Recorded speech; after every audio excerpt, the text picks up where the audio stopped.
I have a friend who wrote episode 10, Jose Maria Luna. He does video essays in addition to being a writer, and his most recent one was called In Defense of Queer Misery. And essentially the thesis was darker, heavier queer pieces speak to him more because he finds them more life-affirming. He finds like the more joyous, positive things feel like they're putting on a performance that doesn't quite resonate with him. And we like definitely have had words about that topic before, and even watching it, he like calls me out in the video as like liking Love Victor, and he's like, bad. What was really striking to me was then going through the comment section, which you're never supposed to do, but I was seeing how people kind of really resonated with his point of view of like, I feel not alone when I watch pieces with like heavy drama and despair, and like what a lot of people were saying was like, I like pieces where like there's despair, but it ends in a good place ultimately. Like, so that was something I wasn't appreciating enough, is that like you can have heavy pieces that still have a happy ending, or that have the character find some solace and peace. Welcome to the Multiamory podcast. I'm Jase. I'm Emily. And I'm Dedeker. We believe in looking to the future of relationships, not maintaining the status quo of the past. Whether you're monogamous, polyamorous, swinging, casually dating, or if you just do relationships differently, we see you, and we're here for you.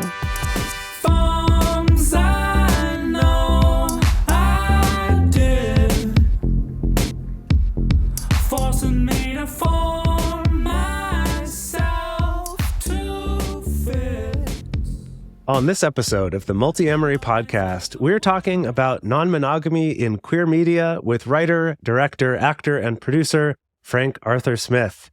His LGBTQIA+ comedy series, Open to It, debuted at Outfest, which is the largest queer film festival in the world, has received over 1 million views online before it was acquired by Out TV, a Canadian cable channel available in over 15 million homes, as well as a US streaming service with over 1 million subscribers, and the show can be seen worldwide at opentoitseries.com. Frank, welcome to the show again. Thanks. It's good to have you back. Thank you for having me. It was important to come out as monogamous, so thank you. This is a brave part of my... Oh yeah, is this your like press release? I am that close you're putting to out, it. like your press conference? Yeah, so we had you on the show before when the series had first come out, right around that time. That was episode 413. Back in March of last year. And where I wanted to start us off here is in reading the longer version of your bio that you sent over, that you were recently a staff writer on a children's comedy series called Ocean Explorers, which was on YouTube, as well as you've been a writer for Raven's Home on the Disney Channel. What's the deal with writing children's content and then writing a very adult show like Open to It, with swearing and sex and very mature themes? The age-old for love or for money, you know? But honestly, it's interesting. I do love writing kids' TV, actually, as well. I just have, I think, both facets to my personality where I couldn't just do one or the other. I need to be able to swear and take my shirt off sometimes, you know?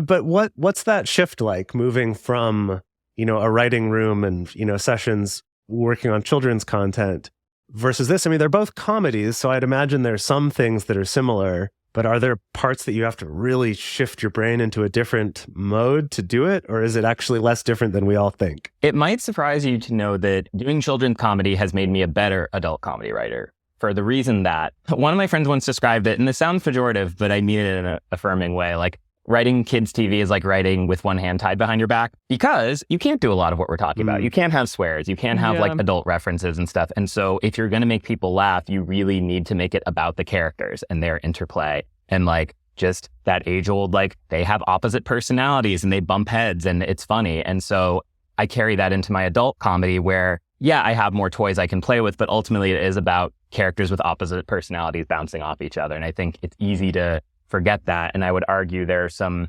very adult things that don't succeed because they're leaning too hard into like the dick jokes and stuff and forgetting like the humanity that makes it really work.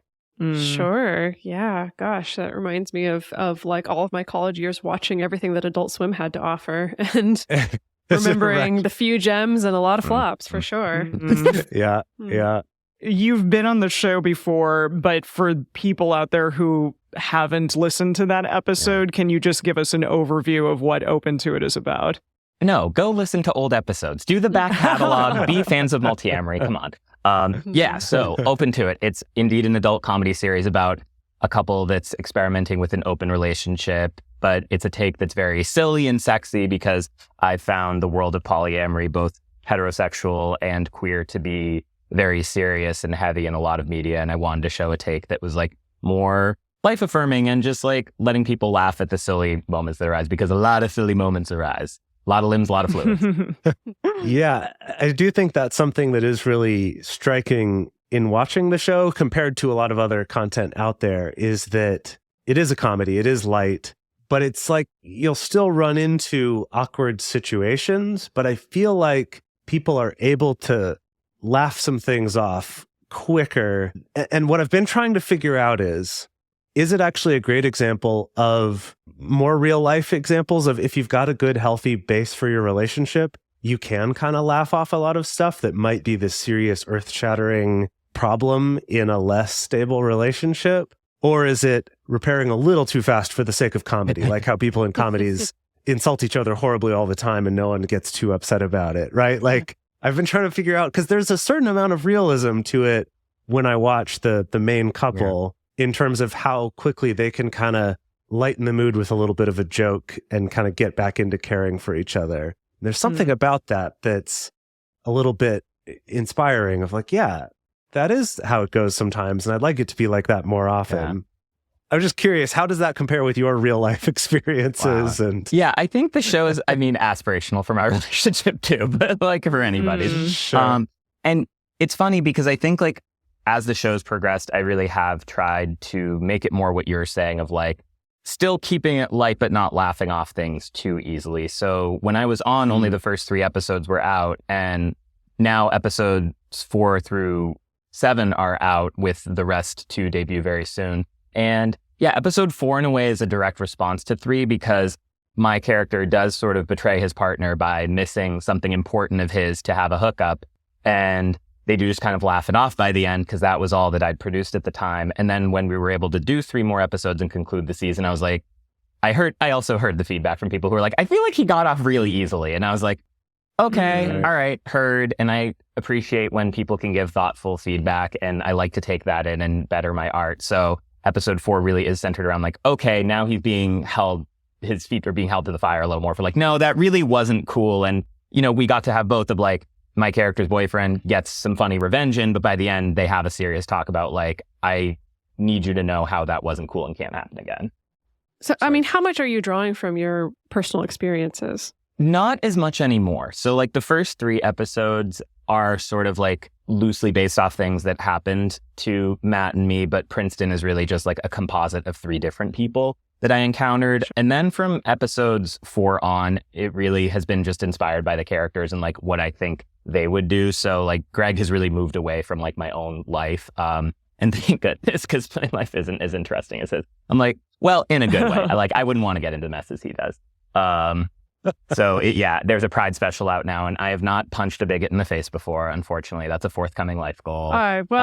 It's never too late. You got to get on that though. Truly. But yeah, it just sort of happened naturally. Where like I still have things I insert from time to time. Like, you know, I have been to a naked party, and so there are elements of that are in the show. Like episode 11 is the naked party episode, and sometimes people do just creep up to you without saying anything, and so that has happened. And I was like, I'm putting that in because it's funny, but I wouldn't say like wholesale storylines are borrowed from my life anymore. But even, I mean, I think that at least what I've noticed on the writer side is I think there's been a big cultural conversation the past couple of years and many, many op-eds and long Atlantic pieces about writers starting to get into more and more hot water for even cribbing a little bit of stuff like details from their personal life, right? And so I guess I'm wondering for you, the stuff that you have written that's inspired by your own personal challenges or situations you've run into, how much of that did you have to like negotiate with people, or just kind of like, okay, I'm going to make this composite and hope that no one recognizes themselves, which is definitely something that I've done. Like, what's been your approach to that? Or has there been any ripple effects of doing that in your personal life? Yeah, one guy did recognize it was him, actually. So awkward. That was an awkward conversation for sure. Awkward. I invited it because I invited him to the first screening ever, so perhaps I should have realized he would figure out it was him.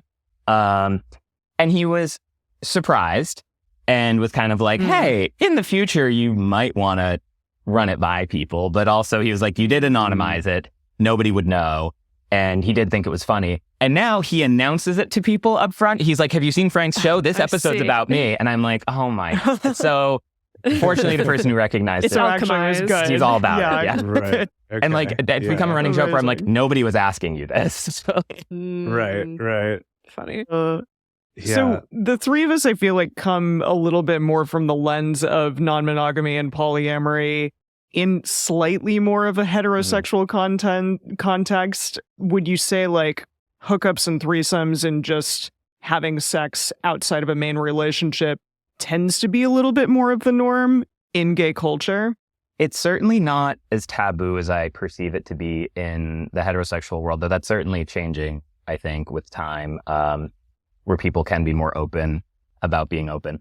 But yeah, I think it's just, for me, when people sometimes ask, like, why do you think there's a higher incidence of like non-monogamy? To me, it's always been because, like, you know, comes from like non-acceptance early on, and like obviously not complete acceptance now even, but because we weren't allowed into certain spheres like the married world, we were like, okay, well, if we're not allowed to exhibit our love in a traditional way, who says we have to do anything in a traditional fashion? And that can extend to like things like not having children, for instance, or just, you know, having multiple partners, that like there aren't any predefined ways of what being queer and in love is. And so why not like do it the way that feels right for you? Like I've always said, like, as long as there's consent and communication between adult partners, then do what feels right. It's when they're not fully agreeing and not fully communicating about it that the issue arises. That being said, I think because there's this stereotype of like everyone's chill about being open, then if you're not that person, you can feel bad because you're like, am I like a square that I want a monogamous partner? Is that like bad? Sure. Like I've had friends ask that out loud and I'm like, of course not. Like you're square to me, but not to the world. So Well,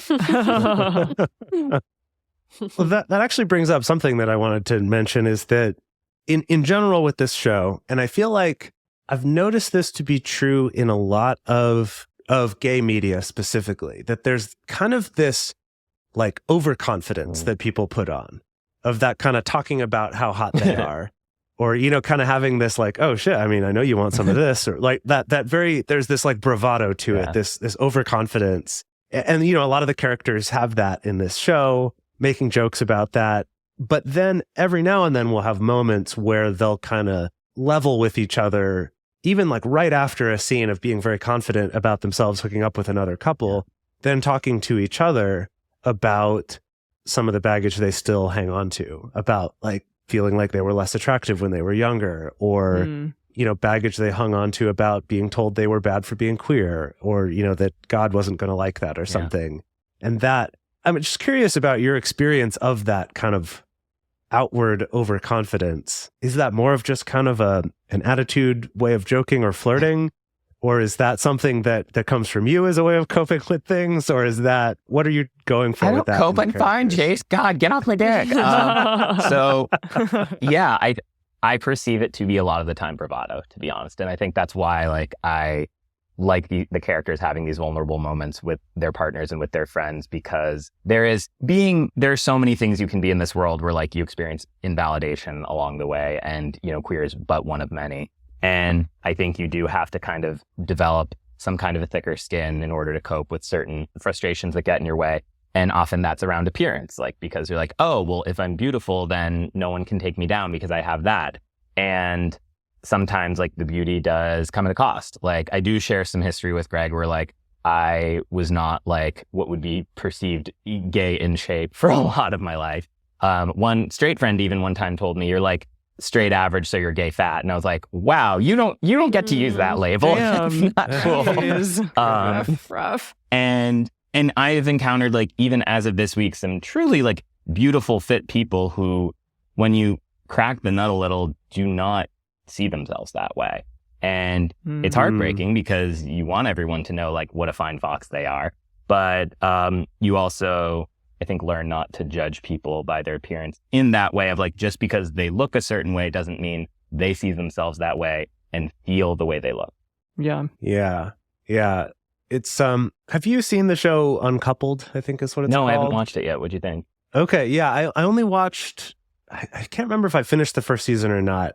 what I enjoyed about it, so just for backstory, is that it's stars Neil Patrick Harris. And basically, like, amongst all of his gay friends, he's like the single one that people are trying to find someone to date. It's just, it's a dating comedy drama kind of thing. What I think is interesting about it is that I feel like his character really shows up as the, like, I'm not confident about how I look, and really feels that. And so I just noticed that is in contrast to, I feel like, the way that gay characters are usually portrayed in media is generally having a little more like confidence about how fabulous and great they are. And I did think that was an interesting take, that on that show, it is kind of more about his lack of self-confidence in some ways, even though I think most of us would look at Neil Patrick Harris and think that's a very attractive man. Yeah, when he's been deemed the ugly one, it's all over. No, I think like it's wish fulfillment is part of it too, because you want to, like, I think Princeton is often people's favorite character because he just runs through the world being like, I am hot shit and I know it, and he like gets all these characters. He plays the third on the show for those of you who are foolish enough not to have watched Open to it yet. But then in season 2 especially, his vulnerability shows a lot, where you see like, despite being like beautiful and being able to get whatever hookup he wants, he is perpetually single and perpetually alone, and is trying to figure out like why he's not being taken seriously even when he's laying his heart out there. So, as Crazy Rich Girlfriend would say, fit hot guys have problems too. Nice. Is that the truth? Yeah. In this episode, as well as I'm realizing basically every time that we talk with Frank Smith on this show, we're talking a lot about fun group sex and threesomes and things like that. And he really brings the party to this show. Every Definitely. time. You can rely on a party with Frank Smith. Yeah, we're boring. Frank brings the excitement. And one of the really important things in that discussion about group sex is, of course, sexual health and knowing your STD status and being sure you're practicing safer sex. And a big part of that's being knowledgeable about what's going on.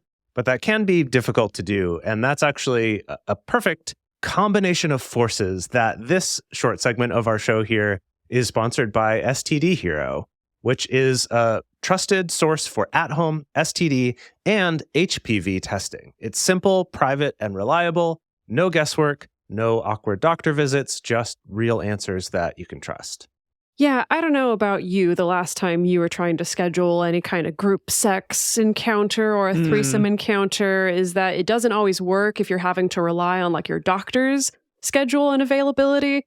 It's like already complicated. Okay, 6 having months to schedule from now I can get in for an appointment. multiple people, to come together point. to have some fun, sexy time. And then if you also have to tangentially add your doctor's schedule into that, it can be a real pain in the tuchus, as I like to say, which is why being able to have reliable, private, at-home STD testing that's on your schedule is great. You can get tests for chlamydia or gonorrhea or trichomoniasis with their common STD kit. It makes it easy to test for these common infections from the comfort of your home.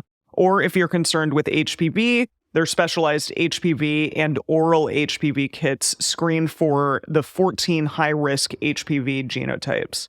This is so cool. And the thing I especially want to point out with this is that they are one of the few companies in the world, as far as I know, that actually has HPV tests for men. This has for a long time been this weird thing where it's fairly standard to test for some of these more dangerous strains in women because it can be connected to cervical cancer and things like that. But in men, everyone's just like, oh, yeah, I don't know. You probably have it. I don't know. I don't know. I don't know what kinds. There's a bunch of them. You might have it. And so the fact that they actually have a test men can take is really, really cool. So the fact that you can not only get it in the convenience of your own home, but also actually getting some stuff that your doctor probably wouldn't even know how to get that. I haven't ever come across that being an option with any doctor I've ever had. All of their tests are processed in their full-service CLIA-certified lab, and their in-house doctor will review your results. So there's no waiting, there's no guessing, just clear, confidential answers within 48 hours after the lab receives your sample. Don't let uncertainty hold you back. Take control of your health with STD Hero. Order your test today using our special discount code MULTI10 at stdhero.com. The guessing stops now. Well, I think that's a good transition to talking a little bit about like the triad dynamics that you're exploring with this particular season of the show.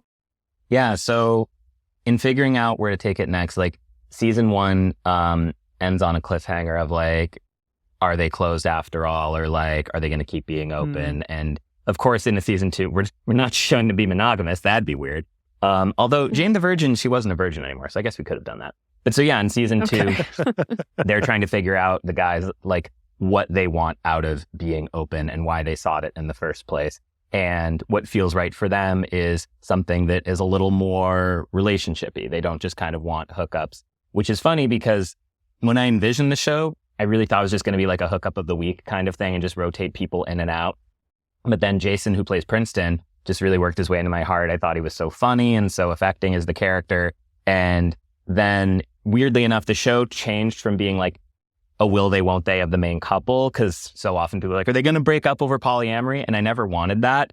But then I was like, oh, I think it's actually a will they, won't they with Princeton, the third. Like, are they supposed to end up with him, or are they on their own journey? So he sort of comes in and out of their lives in the second season while they're trying to find like a more permanent partner. And by season's end, not to spoil too much, but maybe that's answered. Maybe it's not. I guess you'll have to watch and find out. Ooh. Oh, shit.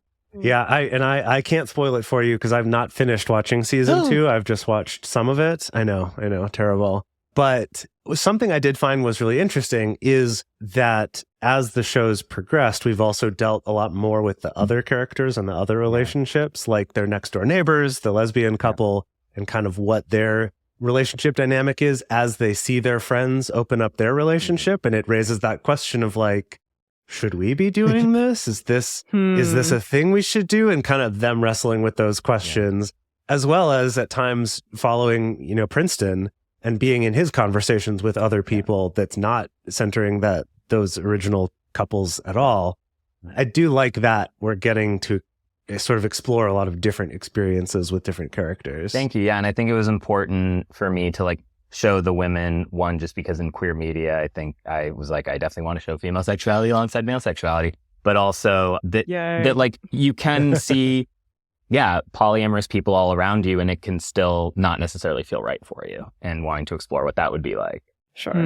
Yeah, absolutely. Yeah. Do you think that you can find like early signs of preference or of favoritism happening in something like a triad relationship? Because I believe that's something that you explore, that one character starts to have feelings or favoritism for one part of the triad over the other. Yeah. In my experience, it's always been fairly clear right away. I don't think so. There's obviously the physical aspect of it, but also you just see how people like click with one another and what their like personalities are. And that's why for Matt and me, it became a rule like that when we find a partner, we have to all be on the same text thread, because I think when things were going awry, there was too much offlining. And it's not that anything illicit was happening. It was just that suddenly there was more bonding, more jokes. People were being left out and like not understanding references. And I was seeing how it's easy for that sort of triangle to crumble if one direction is being massaged more than the other. Right. That's interesting to put it that way, in terms of kind of staying in on the in-jokes or the references or things like that are made. And I could definitely see how that makes sense, where if we were always together in person, even if there is more chemistry between certain people, everyone kind of still experiences the jokes and has an opportunity to be in on it. Exactly. But with our digital communication, it can be this like, well, mine all happens in this vacuum of just text with this one person that you, even if I'm sitting next to you while I'm doing it, you're not observing that conversation, that communication in the same way. Yeah, and here I was thinking I was doing everybody a favor by being like, I'm the social organizer, I'm the scheduler, great. But like inevitably, as you're like setting dates, like you'll send a meme or like you'll mention like, hey, last night was great. And then like there is personal conversation that arises that then the other partner isn't privy to. And so I was just noticing how that made a difference once or twice, and was like, all right, let's not do that anymore. Because it wasn't anybody's fault. Nobody was trying to like be like, haha, now I have him, let me text the best joke ever. But things happen. So that's kind of a very specific way in which you practice non-monogamy, or is that not something that you're doing anymore? No, that was something that became a conscious choice for Matt and me, is like, even if one of us like meets a person first, and like sometimes like how it presents for us is like we almost always do things together, but like if someone's out of town or something, then like it might be just a one-on-one thing. And then as quickly as doesn't feel thirsty to transition it to like a group hang and then like a three-way text thread. Nice. Okay. As soon as doesn't seem thirsty, that's It's like, I want you to meet my man. Quick, I don't want to be in trouble. It's not like that. yeah. There you go. Yeah. Yeah, so that's actually something worth looking at a little bit too in terms of where the show might be going in the future, is that, you know, from your own experience is, like you said, mostly you're a couple and then you'll play with other people or maybe have dates separately sometimes, but not usually. So far, it seems like that's most of what all of the couples on the show have been doing. I'm curious if that's something you've thought about at all in terms of different types of non-monogamy that could show up with the characters. Yeah, I think for like Elsa and Reggie, the lesbians, originally I envisioned that like Elsa would be exploring that more than Reggie, but as we went along, it felt that didn't quite feel right anymore. So I see what you're saying of like, that was a storyline I tended to explore. Like one partner's kind of doing it and the other one's like, have fun, I'll see you later. And then, so actually though, now I'm remembering, I'm like, yes, so we are exploring that in a different couple in season 3 because I don't think it felt right for Elsa and Reggie. But with the new character in season 2, Kat, she has a girlfriend, Olive, where now they kind of have that dynamic. And Kat like is seeing people on her own and Olive is just super chill and like, whatever, I don't care. Very happy-go-lucky. And so what ends up happening in season 3, which is still being written, but like the intention is for Kat to come back from a date and see Olive really friend bonding with someone and then to sort of flip it on its head, and she's jealous that Olive is forming friendships while she's out hooking up and is like, oh, now I'm missing out on something. Wow, that's awesome. I like that. And also kind of showing that a more queer platonic type relationship can be really significant and can be really serious for people. And arguably to Kat is more threatening than if she'd walked in on her just banging it out. Like her having a soulful conversation is more upsetting. That's fascinating. Right. Yeah. Right. No, that's a great thing to explore because I think that can really surprise people when that comes up in real life. Yeah, I mean, can we touch on that a little bit more, like the different flavors of jealousy that maybe come out amongst the characters, and especially in episode 11, dealing with this reconciling jealousy despite claiming to be like above it all or above the jealousy or any of those conflicting feelings that may happen. So what are other kind of ways that characters get jealous on the show? Yeah, so for very light spoilers, only to get you all to watch it, episode 11 is called Open to Naked Parties, and Matt, my fiance who works on the show with me as my co-showrunner, he wrote and directed this episode.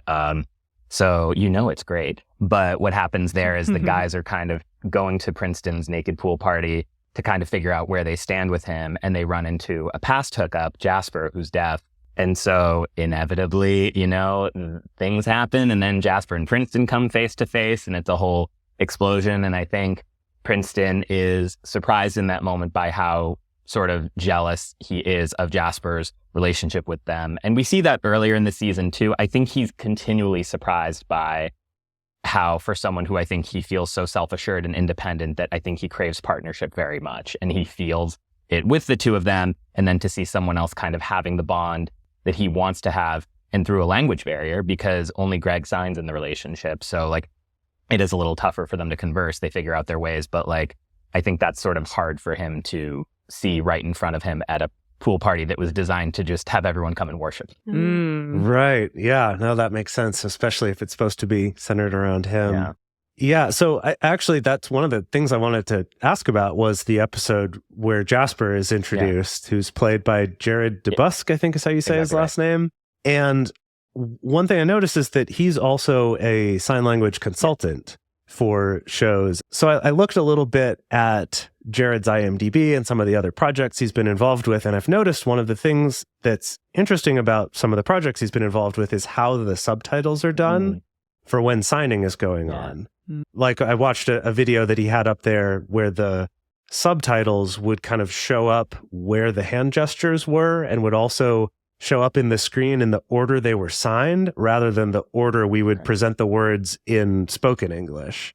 Like sometimes you'll say kind of the end part before the beginning part, you know, just the word order would be different, how sentences are constructed. And so I noticed there was a little bit of that going on in Open to It as well, that the subtitles in that section were not just appearing normally, they were kind of fading in a different order. Is that the same thing that was going on there? I don't know ASL well enough to know for sure if that was accurate. Yeah, so it's a two-part thing there, and I'm really impressed you observed that. So like one was to show like the order in which the words are showing for people who are unfamiliar with sign language, just to give them a quick preview of that, but also because Greg is rusty with his sign language at the time to kind of show how he's receiving it and how it's hard for him to put together the sentence because he's like, it's been a while. Oh, right. And he's not connecting it fast yet.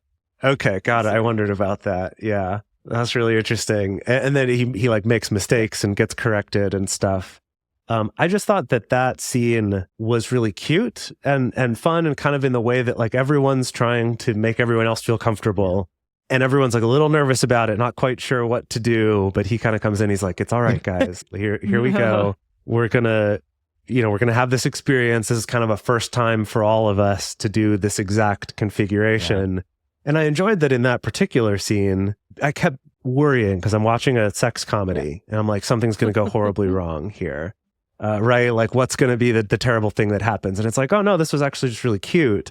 And kind of seeing that relationship then, then Princeton gets upset about that. But I just thought that was a cool example of how you can also be exploring other new things that's not just, a threesome for the first time, a foursome for the first time, but it's kind of like, we're also doing this other thing that's new to us. Yeah, thank you. I think that was something that I really cared about was it started from just like, they haven't had a hookup that hasn't had a weird quirk about it in a while. So I was like, I just wanted to do that. Go a little too smoothly for kind of. And I was like, you know what? They deserve a smooth night. Like, I don't want the drama of the episode to be theirs. And I'd loved working with Jared on episode 5 and just kind of thought that would be a cool dynamic to explore is like, when you have an interabled threesome, what does that look like?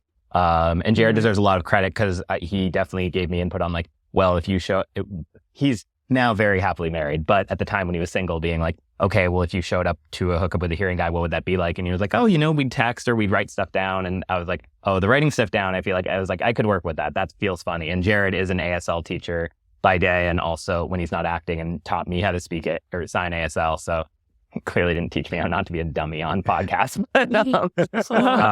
So like, yeah, he definitely was influential in how that storyline evolved. And I love working with him and he's a good friend. And it's just cool that like I've said before, like I can communicate in that language, like roughly because of him. Right. So cool. That's awesome. Yeah. Nice. No, that's really cool. I have a friend who she's always very passionate anytime she sees good, accurate portrayals of deaf characters on TV, especially when they're actually played by deaf actors, which is true in this case as well. And so I was thinking of her. I'm like, I need to show her this episode and see what she thinks because I'm sure she'll be excited about that. It was a wonderful experience, the whole episode, because we also had a deaf director, Jules Dameron, who like really just brought a very like, I think, in a lot of ways, he was a great choice for the episode because he like identifies, I think, more with drama and so like was willing to explore that emotional layer of this particular storyline. And then we also had a whole ASL interpreting crew because we had a few deaf people on set and multiple hearing casting crew came up to me after and like I'd never experienced anything like that because like you would have like an interpreter, like sort of like a body man almost for like the deaf individuals, but then you also have people kind of around the room because the set is a big place and so you need to communicate messages all over, so kind of like almost as like hot potato, the message is getting like passed around the room so everyone can be clued in. And I think that was like very unique for most people who are arriving there and I think gave us an appreciation of like what it takes to create an inclusive set. And, we're also a low budget indie, so it made me feel a little indignant of like, if I can do it, you big productions can step up. Right? Sure. That's a great point. That's fair. I want to zoom out a little bit because I'm curious if when you were setting out to first write this show, are there any tropes in queer media or tropes in non-monogamy representation that you were hoping to avoid? I know you mentioned the whole like everything's all serious all the time. That seems like that's one of them, but any others? Yeah, I think I didn't want to dangle a breakup ever. I wanted the main couple to be rock solid and that like they have their lessons to be learned all the time, but the drama does not come from breaking up. The drama comes from other people because other people bring drama. And additionally, just that I didn't want it to ever be like they were cheating on one another. Like, that just wasn't interesting to me. I feel like you see that all the time. And like, I don't think polyamory and cheating go hand in hand. Like, it obviously happens, of course, but I think their relationships were just like, you have missteps that are more about misunderstandings and ingrained beliefs than I'm going to go have sex with someone without my partner knowing and try to hide it. I think there's just a lot more to it than that. Do you feel like non-monogamous and gay representation has gotten better in media over the years? We did actually a tour in 2018 where we had a ton of like non-monogamous media in our episode that we did live for our tour. And so we, put a ton of different non-monogamous media in that episode at the time. And I think it was a lot better than it has been than we did, in an episode previously a few years before that. And I just wonder, like, do you see anything out there that is getting even better, and where do you want it to go from here too? Yeah, I think it's talked about a lot more, which is great. And like, we've done a lot of queer film festivals and like even a few heterosexual ones. And think, I know, we're groundbreaking through it. And I think that you see it all the time, which is great. I still feel the boundary I want to break more is that it's still used as a tool for drama. And I would like to see it used as a tool for comedy a little more, and or just incidental, that like a character happens to be polyamorous and that's like not a focus of the storyline, just like how people like rooted for. I think that's when you have true acceptance of like a character's gay or a character's disabled and like the storyline isn't all about that. It's just like that is but a facet of their character. I think that just makes for more interesting media to me.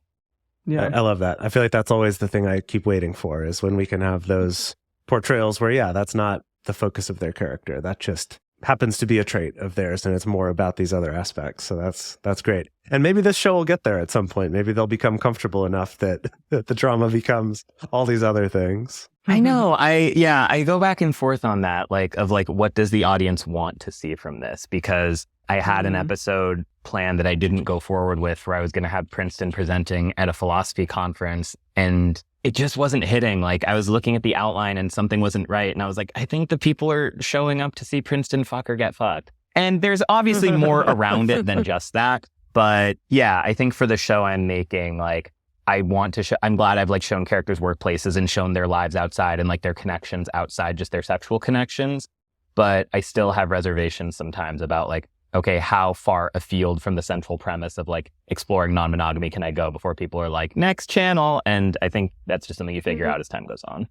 Well, I guess that's always the challenge, right, with any kind of representation, is that, well, maybe not any kind of representation, but I guess specifically about non-monogamous representation, that we want to see ourselves reflected back to ourselves. And we are whole human beings, right? And so the moment that like a representation doesn't reflect ourselves back perfectly, people get upset, And so there is that constant balancing of like wanting to flesh out these characters and make them feel real while also wanting to stay focused as a storyteller. Yeah, because I've also, there's just, it's funny reflecting on like what I haven't put into the show, and like even Cam's like doing drag. Like I was like, oh, at one point maybe he should try to get on like a famous drag series. And then that felt the same way of like, I don't know if people are showing up to see that. I think more so than anything, it's not even about whether there's polyamory in it or not, but I think a good storyline in a comedy has to service more than one main character. And I think that was what I was running into more than anything, was like, oh, if just Cam is featured in like a drag storyline or just Princeton's featured in a philosophy storyline, it's just not doing enough work for the ensemble. Because we have like 6 main characters, the main 5 and Kat at this point,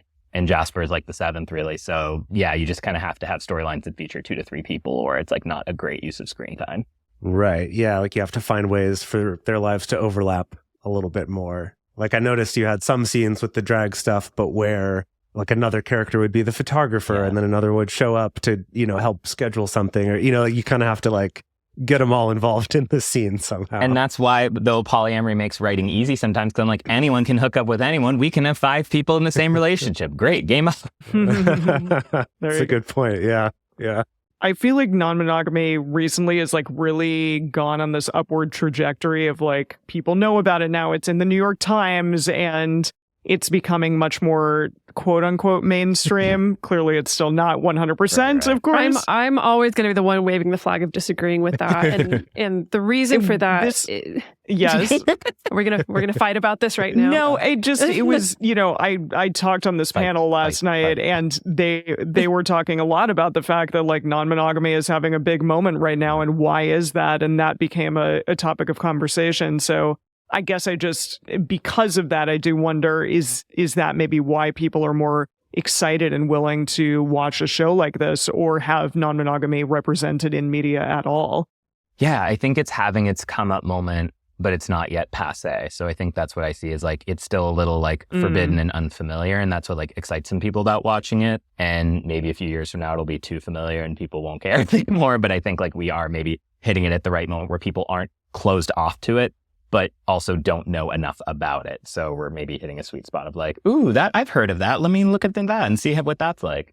Yeah, I do feel like we're in a time where, because the words are getting thrown around a lot more, and there have been a few of these articles or things written that have gotten a lot of attention, that it's like we have this double-edged sword of more awareness, but also a lot more misunderstanding. Yeah. Because if your only exposure is, I read this one article from this one point of view, okay, now I think it all looks like this, or I think it all looks this other way. So yeah, I feel like it's almost, we're in a time where we have even more need to show a variety of stories and a variety of ways this can look, so that we don't get caught in this monolithic idea of, well, that always means this thing. And that then, people either make their judgments or get into it thinking it's all that when it's not, those misunderstandings that can come up. And I personally, I think I spoke to you all about this last time. Like, I only feel light pressure about positive portrayals of non-monogamy because I've never been attracted to media where like the main characters are all crap buckets. So that was never what I was going to write regardless. But I also don't think it's interesting if they don't disagree on anything and like everything works out all the time. So I feel pretty comfortable saying like, hey, this is very much a net positive relationship. It's why they're together. They love and care for one another, but that doesn't mean they're not going to like commit errors here and there that end up in situational comedy. But I don't know how you three feel about yourselves as ambassadors of the community. Oh, what a question. Ambassadors. We definitely fuck up all the time. So I mean, at least I do. Maybe not them, but yeah. Well, to be totally honest, like to be totally frank, these days when I am presented with an article, an op-ed, someone's like, oh, did you see this episode of such and such show? Like there was a triad in that episode, whatever, or like the reality shows or whatever. Like I tend to avoid them. Now, part of that is just me personally, because it's like I literally spend my days seeped in this topic. And sometimes I'm like, can I just think about something different for 2 seconds? But some of it is that weird, like, I think that I would throw myself under the bus in saying that I think I have weird standards for representation, where I think that I am trying to seek out this like very, very narrow window of like what's messy enough, but not so messy that it's making all of us look bad. And it's probably an impossible target to hit, to be quite honest. But like, if I try to think about what's my ideal, what's the show about non-monogamy or the representation of non-monogamy that I'd be super excited to consume. And I suppose like over the past few years, mostly it has come down to those pretty real and pretty raw representations, where people aren't afraid to talk about kind of the awkward parts, but it's also not somebody's, I guess, just kind of like rant about how it didn't work for them. I don't know. Right. See, I feel like the more that I spin this, the more that I can split hairs on like what to me feels like good representation or not. But I'm curious to hear about from you, my fellow ambassadors, what you think. Gosh. I'll cut in with something tangential of, I have a friend who wrote episode 10, Jose Maria Luna, who's, he does video essays in addition to being a writer. And his most recent one was called In Defense of Queer Misery. And essentially the thesis was darker, heavier queer pieces speak to him more because he finds them more life affirming. He finds like the more joyous, positive things feel like they're putting on a performance that doesn't quite resonate with him. And we like definitely have had words about that topic before. And even watching it, he like calls me out in the video as like liking Love Victor. And he's like, bad. And I like text him being like, my feelings were hurt.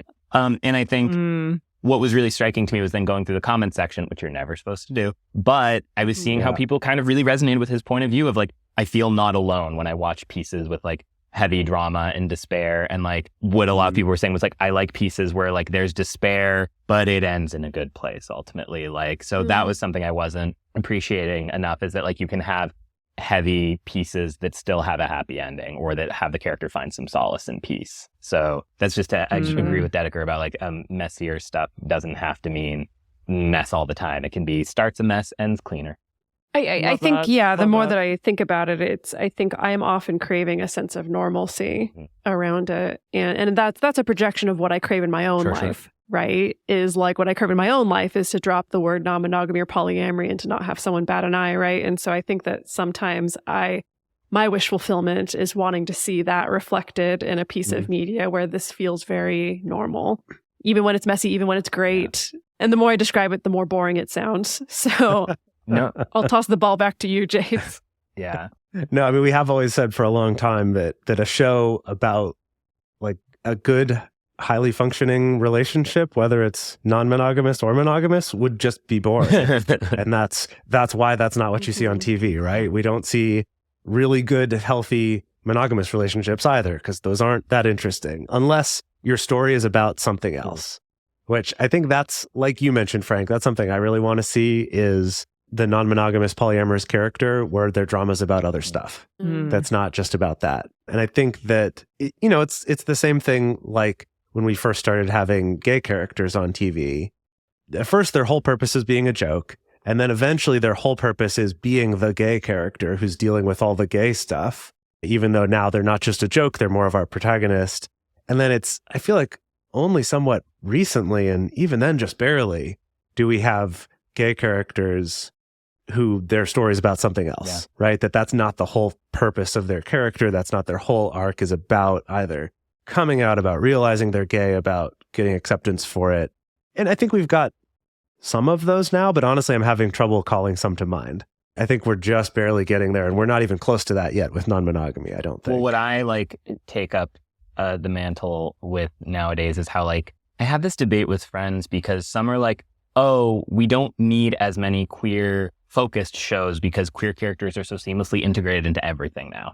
And I just have a little bit of an issue with that still. I feel like there is nothing wrong with like queer-led, queer-focused series to exist, and yet they've been, taken off the air one after another. I have my list I go through of like Workaholics, Please Like Me, Everything's Gonna Be Okay, East Siders, Work in Progress, like Schitt's Creek, that Queer as Folk, they just all kind of are smile, they're collapsing on themselves, and that's really hard for me to watch. And yet, hey, I love how Elite, for instance, on Netflix is one of their most popular shows and has gotten queerer and queerer as time has gone on, and that's beautiful to witness. And man, the characters are hot on that. If you are of any sexuality, watch that show. Beautiful. What is it? Elite? Yeah. It's basically like How to Get Away with Murder, but teens at a prep school, and they're all played by adults, of course, and But all that's to say, so we're obviously not there with polyamory, where I'm like, there's no poly shows anymore because they're so effortlessly in every series, but like just a warning of like what acceptance could look like. Yeah. What about you, Emily? What's your desired representation, your desired non-monogamous media? I do think that kind of a waypoint for a lot of people, especially when they're discovering non-monogamy, is, I'm opening up a relationship with a partner. And going through sort of the trials and tribulations of that. But yes, ultimately having it be hopeful at the end, or hopeful, maybe if it's a film or something, that it works out for them. And maybe I'm thinking about this just because I'm currently in the midst of like opening up a sort of semi-monogamous relationship with a partner and walking back into non-monogamy myself after a very long period of time of not doing it. So I think, having even just a representation like that, because I think so many people start there, that would be really nice for people to be able to see and then see it work. To be like, okay, I can grab onto that and I can, figure out for myself that perhaps everything's going to be okay. It's beautiful. I love that. So you're wanting some hope, is what I'm hearing. Yes, I am. Yes, I do want some hope. Amazing. So I guess as we kind of wrap up here, what are you hoping that your viewers are going to take away from watching Open to It? That I'm beautiful and that it's not just bravado. But also, I think I want everyone honestly to watch and have security in their own relationships. Like if they're monogamous and want to stay that way, to feel like, great, those silly queers on screen, I'm doing it right. But if they're also inspired by like, hey, that might be fun, I'm going to talk to my partner and figure that out, that's a wonderful experience too. My guiding light has always been like, whatever works for you and makes you happy, that's what I want for you. But obviously if people are hiding being polyamorous from themselves, I don't want that. But yeah, that's all. Just like for people to see other people making a variety of choices on screen as they do and open to it, and just say like, hey, any of these choices could be valid with the right person at the right time, and game on. Hell yeah. I think something I'd add to that, of something that I would like more of us to be able to take away from the two main couples on your show, is that in both cases, the couples are very good at hearing no from their partner and then very quickly stopping and listening, instead of kind of just pushing for like, oh, but I want this, but I want this.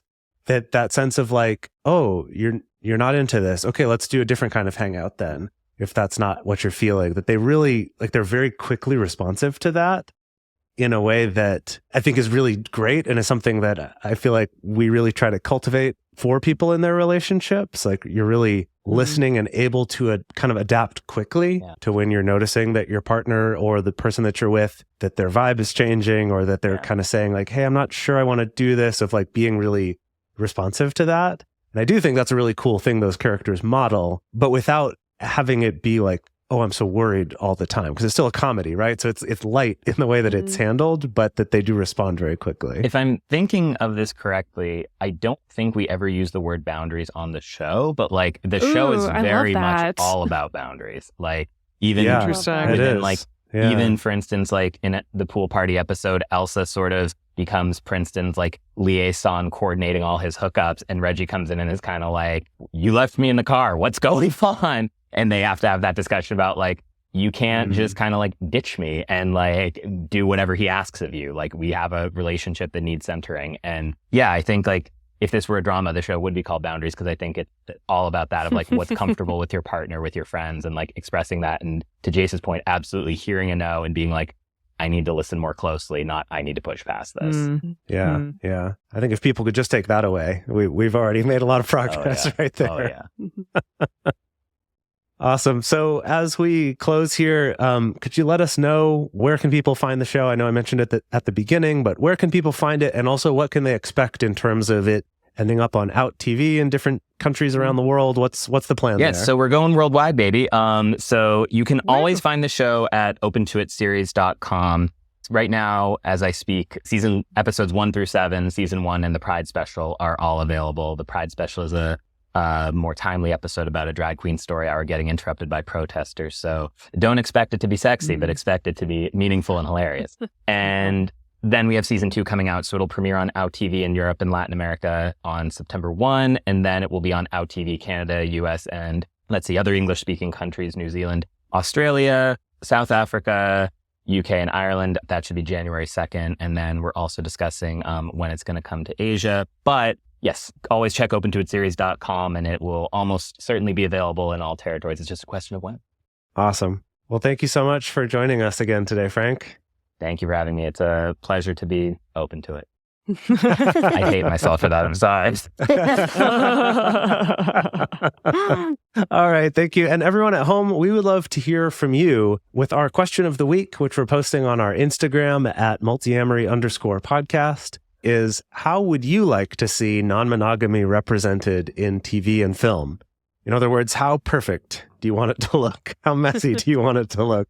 How dramatic? How comedic? We would love to hear from you, and you can respond to that anonymously, and then we'll share some of the answers that we think are interesting. And if you want to discuss this episode in general further, the best place to share your thoughts with other listeners is the episode discussion channel in our Discord server, or you can post in our private Facebook group. You can get access to these groups and join our exclusive community by going to multiamory.com/join. In addition, you can share publicly on Instagram at Multiamory_podcast. Multiamory is created and produced by Emily Matlack, Dedeker Winston, and me, Jase Lindgren.